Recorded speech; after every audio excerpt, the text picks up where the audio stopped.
ত্রয়োদশ জাতীয় সংসদ নির্বাচনে শরীয়তপুর জেলার 3টি আসনের বেসরকারি ফলাফল প্রকাশ করা হয়েছে।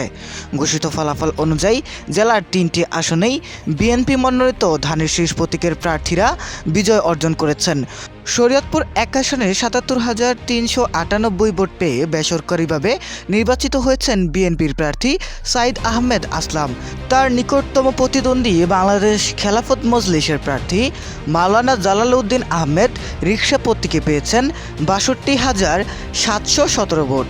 শরীয়তপুর 2 আসনে ধানের শীষ প্রতীকের প্রার্থী শফিকুর রহমান কিরণ ১,২৯,৮১৪ ভোট পেয়ে জয়লাভ করেছেন।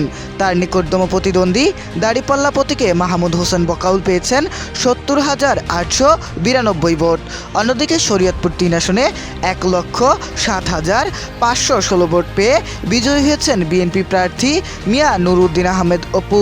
তার নিকটতম প্রতিদ্বন্দ্বী বাংলাদেশ জামায়াতে ইসলামের প্রার্থী মোহাম্মদ আজহারুল ইসলাম পেয়েছেন ৬৯,৬৮৪ ভোট। তবে চূড়ান্ত ফলাফল প্রকাশ করবে নির্বাচন কমিশন।